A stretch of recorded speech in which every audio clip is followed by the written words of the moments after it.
რა უნდა ამის გაკეთებას? ეგ ხო მეც ვიცი და გავაკეთებ. მაგის თქმა ჯობია რომ იკითხო. შენ შეიძლება ასე ფიქრობ, რომ სწორია, მაგრამ ვიღაცას უნდა შეეკითხო. სოლომონი ამბობს, რიცხ მრავალ მრჩეველთა შორის ადამიანი მოკეთდება, გადარჩება. წარმოიდგინეთ, აი, როდესაც შენ ადამიანი, კი, შენ გონია რომ რაღაცა იცი, მაგრამ იქ მიხვალ მშობელს დაეკითხები. მე ასე და ასე ვფიქრობ და ასე უკეთესი იქნება? ან მოძღვარს შეეკითხები, ან უფროს ადამიანს შეეკითხები, ან თუ ასეთი არავინ არ არის, მეგობარს შეეკითხები. ისე რომ მარტო შენით კი არ გამოიტან აზრს, ნახეთ პატრიარქი ასეთ რამეს გვეუბნება.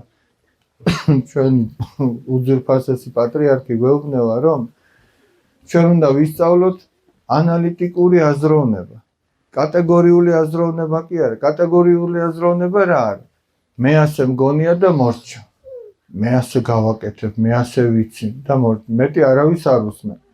ანალიტიკური აზროვნება რა არის, ნახე? აი აქ არის დაახლოებით 140 ბავშვი, სიტყვას დაახლოებით ესე ხო.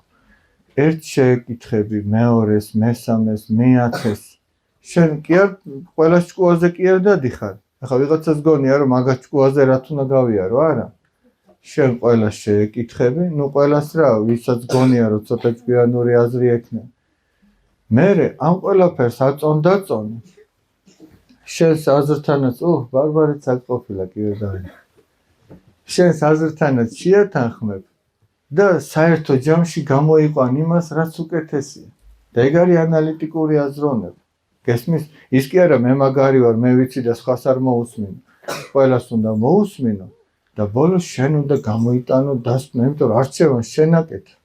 სხვა შესმაგირად კი არ გააკეთებს, მაგრამ რა უჭირს იმას, რომ მოისმინო სხვების აზრები, იქნებ რაღაცა კარგი მოვიდა, ნუ თუ მთელი სამყაროს ციბძნე შენს პატარა თავში ჩაეტია და სხვას აღარაფერი კარგი აღარ მოუვა თავში. გესმის?